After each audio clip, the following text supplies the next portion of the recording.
다시 한번 오늘 주일 예배에 참석하신 여러분들을 주님의 이름으로 환영하고 축복합니다. 또 온라인으로 예배 드리시는 모든 분들도 또 오늘도 주님의 은혜가 넘치시는 복된 시간이 되기를 원합니다. 요 근래에 들어서 황망한 소식들을 많이 듣게 됩니다. 특별히 외국에서 살다 보니까 갑작스러운 비보, 어려운 힘든 소식, 부모님이 돌아가셨다거나 아는 지인이 돌아가셨을 때 어떻게 갑자기 대처하지 못하는 그런 상황들이 있잖아요. 특별히 요 몇 주 사이에 유럽 지방에 목사님들의 부모님께서 주님의 부르심을 받은 경우가 많은데 임종을 바라보지 못하는 그 자신의 안타까운 모습을 보게 되지요. 급히 부랴부랴 또 한국을 갔는데 또 자가격리 또 2주 때문에, 그래서 그 기간 속에서 빨리 이 기간이 끝나면 그래도 임종하는 모습이라도 보기를 원했지만 그 가운데 그 시간 속에 또 먼저 부르심을 받는 경우, 정말 안타까운 일입니다. 아내가 이제 어제 드디어 왔습니다. 근데 그 아내도 그 시간 속에 많은 힘듦이 있었겠지요. 또 지난주인가요? 아는 분을 통해서 38 되신 분이 신앙생활도 열심히 하셨던 집사님, 남자 집사님이 코로나로 돌아가신 주님의 부르심을 받은 상황, 그 상황의 소식을 들으면 38인데 부인은 35이라고 합니다. 아이는 3살, 1살. 그런 상황을 접하게 되면 정말 뭐라고 위로의 말을 해야 될지 모르겠어요. 또한 정말 어릴 때부터 함께했던 한 형님이 우울한 가운데 쓸쓸하게 스스로 생을 마감한 소식을 지난주에 또 접하면서 정말 이 죽음 앞에서 나는 어떠할까, 이런 생각을 해봅니다. 어릴 때 많은 추억들이 있었던 형님인데 생을 그렇게 쓸쓸하게 아무도 없는 가운데 생을 그렇게 마감할 정도로 그렇게 힘들었을까? 우리는, 누가 그런 말을 하죠. 우리는 남들의 죽음을 보면서 내 죽음은 생각하지 못한다. 나이가 젊으면 젊을수록 더욱더 그렇지요. 그런데 우리가 한 번쯤 생각해 볼 필요가 있습니다. 나는 죽음 앞에서 무슨 준비를 하고 있는가? 나는 어디로 와서 어디로 가는가? 모든 사람들이 태어나는 것처럼 오늘 찬양 인도하신 조승우 집사님이 오늘 생일을 맞이했습니다. 오늘 생일에 또 찬양도 인도하시고 기도도 하시고 대단한 생일을 오늘 보내고 계시는데, 태어남이 우리에게 있어요. 그래서 축하합니다. 그런데 언젠가는 우리 모두가 앞으로 100년 후면, 다른 건 예언을 못해도 제가 이건 예언해요. 100년 후에 여기서 뵐 분은 없을 것 같아. 근데 금방이잖아요. 제가 올해 영국 나이로 53이 됐습니다. 제가 어릴 때 50 넘었다 그러면 그때 되면 어떻게 하나 했는데 금방. 한국 나이로 54이잖아요. 근데 벌써 또 4월 또 말을 가고 있어요. 이제 5월이야. 벌써 5월이에요. 그러면 55대고 6대고, 그러다 보면 한갑이라는 그 단어는 제 이 생각이 없었는데 점점 그게 저기 히읗자가 보여요. 이렇게 히읗자가. 그렇다 그 얘기는 뭐냐면 출생을 했지만 돌아갈 곳이 있다는 거예요. 우리는 그곳으로 가는데 그걸 준비해야 된다는 것이죠. 오늘 본문을 보시면 여러분 에스겔이 30살에 주님의 부름을 받습니다. 주님께서 그를 부르셔요. 하나님의 귀한 사명으로. 그런데 34살에 그의 아내를 데려가십니다. 아니 에스겔의 나이가 34이에요. 그러면 그 부인은 그 뭐 전후든지 더 뭐 하면 20대 후반일 수도 있겠지요. 그런데 하나님께서 에스겔에게 말씀하세요. 내 아내를 내가 데려가겠다. 그런데 너는 오늘 그 말씀 보시면 오늘 18절 보시면 내가 아침에 백성에게 말하였더니 그랬어요. 하나님이 미리 말씀해 주셨어요. 네 아내를 내가 데려간다. 그리고 그 심정을 백성 모인 사람들이 얘기했어요. 하나님께서 이러한 계획이 있으시다고 합니다. 그런데 어떻게 해요? 하루도 안 지났어요. 그 밤에 그 저녁에 하나님께서 데려가신 것을 이야기하고 있어요. 내가 아침에 백성에게 말하였더니 저녁에 내 아내가 죽었으므로 아내가 아침에 내가 받은 명령대로 행하매. 그 에스겔이 하나님으로부터 받은 명령이 뭐예요? 너는 아내가 죽거든 울지 말라.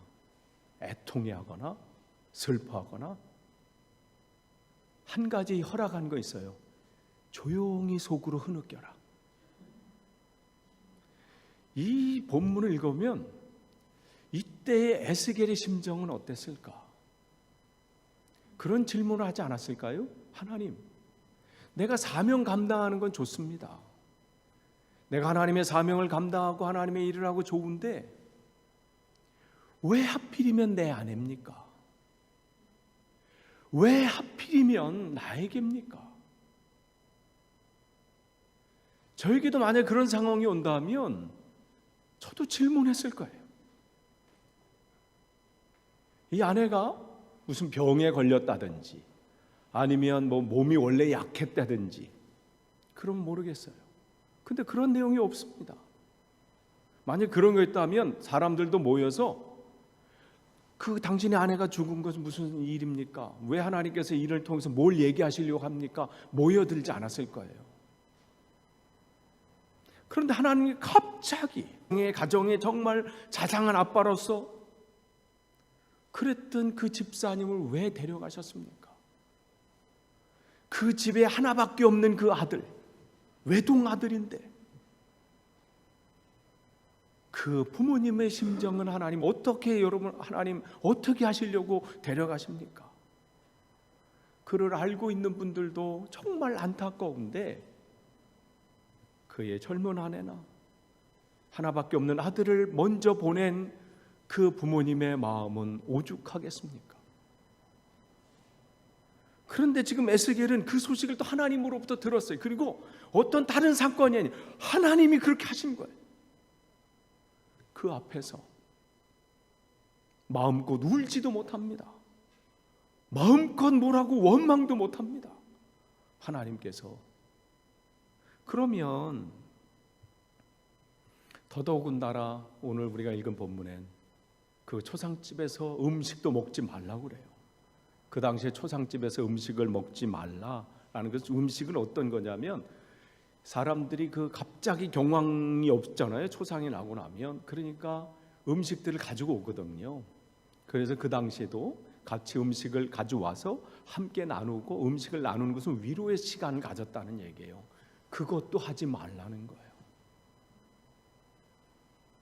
정말 에스겔의 이 상황입니다.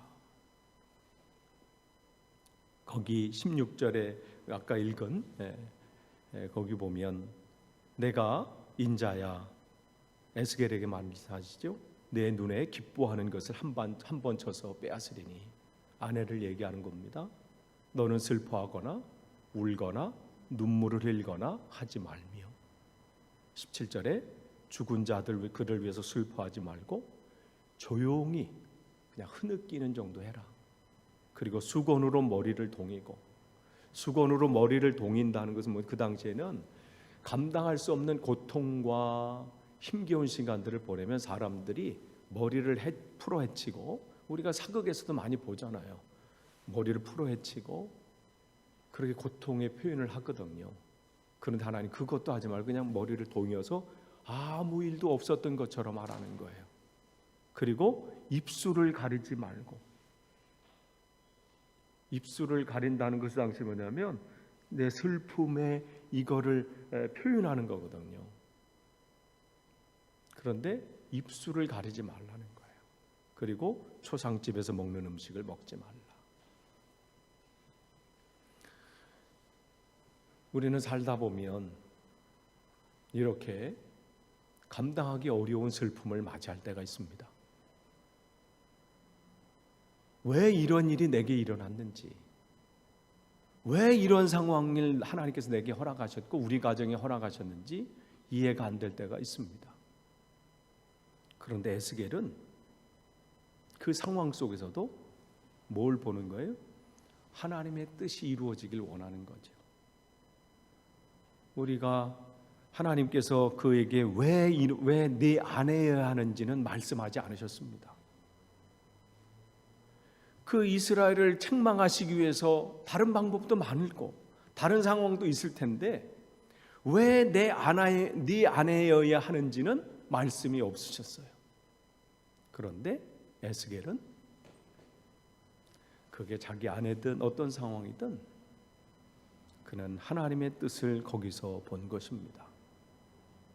우리가 여러분이 살다가 여러 가지 어려운 일들 만날 때 여러분이 이해가 안 될 일이 있을 때가 있습니다. 그런데 그런 죽음 앞에서 여러분 기억하시기는 하나님의 뜻이 있으시겠지. 하나님이 이것을 통해서 무슨 계획이 있으시겠지. 그렇게 그 상황들을 이겨내시기를 원합니다. 오늘 에스겔은 그 상황을 통해서 조용하게 하나님의 뜻을 바라보는 그 믿음이 흔들리지 않았습니다. 에스겔이 얼마나 큰 충격에 사로잡혔겠습니까? 그 고통은 이루 말할 수 없었을 겁니다. 그런데 에스겔이 어떻게 이렇게 행동했습니까? 그의 아내를 사랑하지 않았습니까? 아니면 뭐 어쩔 수 없다고 체념한 겁니까? 아니지요. 마음은 이루 말할 수 없는 고통이었을 겁니다. 정말 피눈물 나는 고통이었을 거예요. 그러나 주의 주인 되심과 왕 되심을 인정하면서 하나님의 뜻을 구한 거예요. 하나님의 분명한 목적을 바라본 겁니다. 하나님 왜 이때입니까? 왜 하나님 왜 내 아내고 내 남편이고 왜 내 자녀고 왜 이때입니까?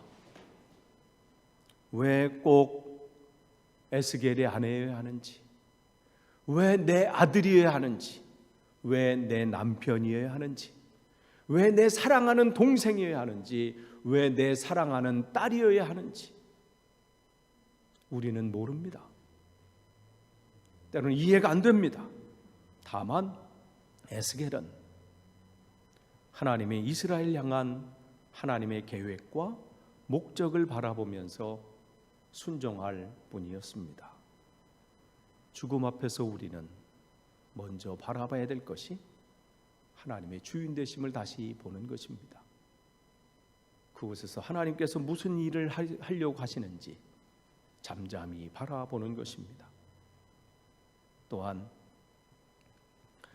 오늘 아까 말씀드린 에스겔 24장 18절을 보시면 내가 아침에 백성에게 말하였더니 저녁에 내 아내가 죽었으므로 아침에 내가 받은 명령대로 행하매. 아까 말씀드린 대로 에스겔에게 하나님께서 말씀하신 지 하루도 지나지 않아서 아내를 데려가셨습니다. 초반에 말씀드린 대로 에스겔의 나이가 34살입니다. 이를 감안하면 그의 아내의 나이는 뭐 30대 비슷하거나 뭐 20대 후반일 수도 있겠지요. 이렇게 보면 정말 허망한 죽음입니다. 너무 짧은 인생이지요. 세상적인 기준으로 보면 안타까운 죽음입니다. 우리가 살다 보면 이렇게 단명, 짧게 인생을 마치는 분들을 보게 되지요. 또한 쓸쓸한 죽음을 맞이하는 분도 보게 되고 듣게 됩니다. 질병 때문에 또 사고 때문에 안타까운 죽음을 맞이하는 분도 계십니다. 물론 성경에서는 장수가 복이라고 말하지만 모든 장수가 오래 사는 모든 오래 삶이 하나님의 축복은 아닙니다. 얼마나 오래 살았느냐보다 어떻게 살았느냐 하는 것이 중요합니다. 아무리 오래 살아도 무익한 삶을 사는 사람이 있는가 하면 짧게 살아도 유익한 삶을 사는 사람이 있습니다. 다른 사람의 절반에 또 미치지 못하는 삶을 살았을지라도 사람들에게 큰 영향력을 끼치고 유익함을 전해주고 사는 사람들이 있지요. 우리가 예수님의 삶이 그랬고 제자들의 삶이 그랬고 우리가 아는 많은 신앙의 선배들이 그랬습니다. 오늘 본문의 에스겔의 아내도 그러한 사람입니다. 그러한 일들을 자기에게 나타난다고 했을 때 얼마나 힘들었겠습니까? 그녀는 그러나 여러 가지 고통과 시련이 따르는 에스겔 선지자의 그 사역을 돕는 자로서 그 일들을 감당한 걸 것입니다. 그리고 그녀의 죽음은 에스겔이 선포하는 하나님의 말씀에 귀 기울이지 않는 그 이스라엘 백성들을 깨우는 놀라운 일에 쓰임을 받게 되었습니다. 그녀의 죽음은 그토록 말씀에 외면하고 듣지 않고 여전히 자기들이 온전하다고 생각했던 그들에게 하나님 그녀의 죽음을 통해서 하나님께서 어떠한 우리에게 전해주신 말씀이 무엇인지 듣기를 사람들이 모여들어서 사모했습니다. 도대체 그 죽음이 당신이 말한 그 아내의 죽음과 그것이 우리나라를 향한 하나님의 무슨 뜻이 있는지 우리에게 알려주십시오. 그러면서 우리가 오늘 본문에 읽지 않았지만 22절서부터 그 얘기를 설명하는 거예요. 하나님께서 내 아내의 죽음을 통해서 우리에게 하시고자 하는 그 말씀이 무엇인지는 이것입니다. 인간적으로 볼 때는 한 사람의 안타까운 죽음이지만 그 한 사람을 통해서 놀라운 일들을 하나님은 진행하셨고 한 민족을 구원하시고자 하는 계획들을 갖고 계셨습니다. 바로 그것이 또한 예수 그리스도의 삶이셨고 십자가에서 죽음이셨습니다. 그분이 인간적인 눈으로 볼 때는 정말 짧은 인생이었지만 그 죽음을 통해서 우리들이 살게 된 것이죠. 이렇게 볼 때 에스겔의 아내의 죽음은 정말 고귀한 죽음 아닙니까? 그녀는 단명하였지만 짧게 살았지만 그러나 소중한 삶이었습니다. 많은 사람들이 오래 살기를 소망하고 이를 위해서 노력합니다. 그러나 유익하고 보람된 삶을 살기 위해서는 그다지 노력하지 않습니다. 여러분은 죽음 앞에서 여러분은 어떻게 지금 보내고 계시고 무엇을 준비하고 계십니까? 또한 죽음 앞에서 우리가 또 생각할 것이 있습니다. 오늘 아까 본문의 말씀처럼 내가 아침에 백성에게 말하였더니 저녁에 내 아내가 죽었으므로 아침에 내가 받은 명령대로 행하매. 아침에 말씀하셨는데 저녁에 아내가 죽었습니다. 채 하루가 지나지 않아서 하나님이 말씀하신 대로 에스겔의 아내가 죽음을 맞이했습니다. 그녀의 죽음에는 이를 아무런 이유도 없습니다. 무슨 중병에 걸렸다든지 원래 몸이 약해서 골골하다가 시간이 돼서 그렇게 간 것, 그것도 아닙니다. 에스겔의 아내가 죽음을 맞이하기에는 너무 젊었습니다. 그런데 우리가 에스겔 선지자의 아내의 죽음 앞에서 우리가 생각할 것이 있습니다. 그것은 우리의 삶과 죽음이 그 사이가 얼마나 가까운지를 알아야 한다는 것입니다. 우리는 인생을 살아가면서 죽음을 가까이에 두고 있습니다. 젊으면 젊을수록 죽음은 자기와 상관없다고 생각합니다. 죽음은 자기와는 다른 세상이라고 생각을 합니다. 그러나 우리의 그 생각과는 달리 죽음은 우리 가까이에 있습니다. 사람은 세상에 올 때는 순서가 있지만 갈 때는 순서가 없습니다. 누가복음 12장 13절 이하에 보면 어리석은 부자의 비유가 나오지요. 그는 풍성한 열매를 수확을 거뒀습니다. 정말 수년 동안 아무 일 하지 않아도 먹고 사는데 아무런 문제 없을 만큼의 그러한 풍성한 수확을 거두고 그것을 다 채울 곳이 없어서 곳간 창고를 넓히는 데 집중합니다. 그러면서 얼마나 기뻐하는지 모릅니다. 그럼 스스로에게 막 축복합니다. 스스로에게 막 감사합니다. 내 영혼아, 얼마나 우리가 잘했느냐. 그럴 때 주님께서 누가복음 12장 20절에 말씀하십니다. 하나님이 이르시되 어리석은 자여 오늘 밤에 내 영혼을 도로 찾으리니 그러면 내 준비한 것이 누구의 것이 되겠느냐. 주님께서 말씀하시는 거예요. 어리석은 영혼아, 어리석은 자요. 이 말씀에서 보듯이 인생은 하나님께서 부르시면 오늘 밤이라도 당장 우리의 모든 것을 내려놓고 가야 되는 것이 우리 인생입니다.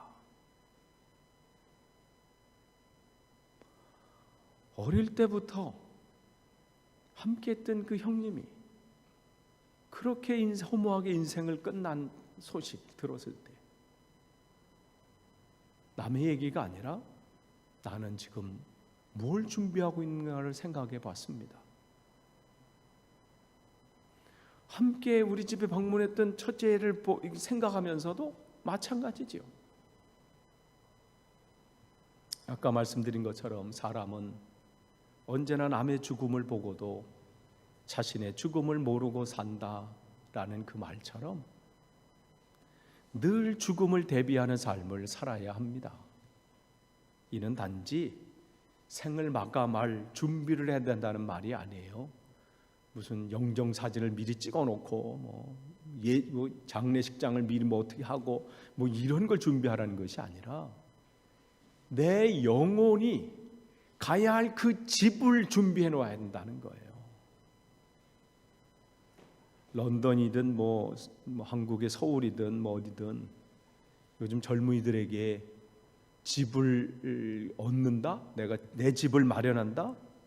그게 어쩌면 로또에 당첨된 것처럼 어려운 상황이라고 하지요. 그럼에도 불구하고 그 꿈을 이루려고 합니다. 내 집을 마련해야 할 텐데 어떻게 하면 할 수 있을까? 그래서 여러 가지 궁리하고 생각도 하고 계획도 세웁니다. 그런 것처럼 우리가 더 중요한 집을 준비하고 있는지를 점검해 봐야 돼요. 이 땅에 그 100년도 못 살 그 집을 준비하려고 거기도 애쓰는데 영원한 살 곳, 영원한 삶을 누려야 할 그 집, 그 집을 준비하고 있는지, 오늘 당장이라도 나를 부르신다면 내가 거할 처소가 있는지, 내가 거할 지분이 있는지 점검해야 합니다. 이는 죽음 이후의 삶을 대비해야 된다는 말이지요. 사람은 이 세상에서의 삶이 마감이 되면 새로운 곳에서 삶을 시작합니다. 이 세상의 끝이 아니기 때문에 예수님께서 이 땅에 오신 거예요. 하나님이 세상을 이처럼 사랑하사 독생자를 주셨으니 이는 저를 믿는 자마다 멸망치 않고 영생을 얻게 하려 하십니다. 영원한 삶이 있기 때문에 아무 생각 없이, 아무 준비 없이 죽지 말라는 거예요. 그게 끝이 아니라는 거지요. 그렇기 때문에 예수님께서 그곳에 계셨던 분이 오셔서 말씀해 주시는 거예요. 아내가 이제 한국에서 오고 또 이제 가고 오고 하니까 질문하시는 분들 있죠. 올 때 어떻게 뭘 준비하셨어요? 아니면 어떻게 뭐가 있어요? 막 이렇게 얘기를 하잖아요. 그 공항은 어때요? 뭐 이렇게. 예전보다 지금 공항이 좋아졌대요. 의자가 이렇게 편하게 이렇게 누울 수 있도록. 또 사람도 없어가지고 널찍하게. 저는 뭐 안 가봤으니까 또 밤새 본 적도 없어요. 저는 뭐 거기서. 그러니까 가본 사람한테 묻는 거 아니에요. 거기는 어떻는지, 뭘 준비해야 되는지, 오려면 또 이렇게. 그러니까 여러분, 이 근래, 빠른 요 시일에 또 한국을 방문하시는 분 계시면 저희 아내에게 물어보시면 됩니다. 이렇게 뭘 준비해야 되고, 서류는 뭐가 필요하고, 뭘 해야 되는지.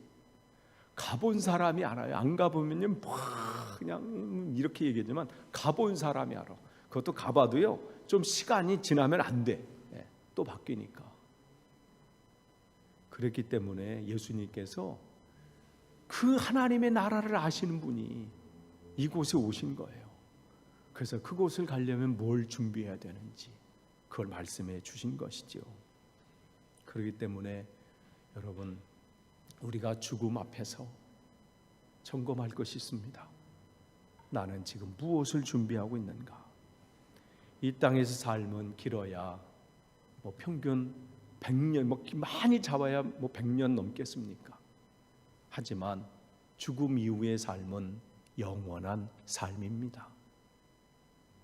끝을 맺습니다. 제가 요 근래에 다양한 죽음을 맛보면서 정말 우리가 이 죽음 앞에, 우리도 언젠가는 그 앞에 서야 할 때가 올 텐데, 그 상황 속에서 나는 어떠한 마음을 가져야 할지, 나는 그 상황에서 무엇을 바라봐야 할지 우리는 점검할 필요가 있습니다. 내가 이해가 안 되는 상황이 올 때 여러분, 먼저 기억할 것은 하나님의 뜻이 계시겠지. 이것을 통해서도 하나님은 놀라운 일들을 진행하시겠지. 여러분 기억하시고, 또 우리 인생이 30년, 50년, 100년 세월이 중요한 것이 아니라 그 주어진 우리에게 시간 속에서 얼마나 하나님의 뜻을 이루는 삶을 살아야 하는지, 그것이 중요하다는 것입니다. 그저 시간을 보내는 것이 아니라 주어진 그 시간 속에서 하나님의 귀한 뜻을 감당하는 삶이 되어야 합니다. 또한 우리는 언젠가는 하나님의 부르심을 받게 되고 죽음을 맞이할 텐데, 오늘 밤이라도 하나님께서 나를 데려가시면 나는 내가 가지고 있는 모든 것을 내려놓고 주님 앞에 가야 할 텐데, 갈 준비가 되어 있는지, 오늘 밤이라도 부르시면 내가 주님, 내가 여기 있습니다 하고 갈 준비가 되어 있는지, 내가 갈 그 집은 준비되어 있는지 여러분이 점검하기를 원합니다. 그래서 여러분이 이 땅에 주어진 그 삶 속에서 어떠한 상황이 오든, 혹 죽음이 내 앞에 온다 할지라도 두려워하거나 걱정하거나 염려하는 것이 아니라 아멘 주 예수여 어서 오시옵소서 하면서 주님께 기쁨으로 나아갈 수 있기를 간절히 축원합니다. 기도하겠습니다. 하나님 감사합니다. 살다 보면 여러 가지 죽음의 소식을 듣게 됩니다. 우리 또한 그러한 상황을 맞이하게 되고 또한 그러한 소식들을 접하게 됩니다. 이러한 때에 우리가 죽음 앞에서 두려워하거나 걱정하거나 염려하는 것이 아니라 이 가운데 하나님의 뜻을 바라보고 내 삶을 점검하고 내 죽음을 준비할 수 있도록 은혜를 더하여 주시어서 정말 하나님의 은혜 가운데 복 있는 인생 그리고 복 있는 마무리가 되게 도와주옵소서. 예수님의 이름으로 기도하옵나이다. 아멘.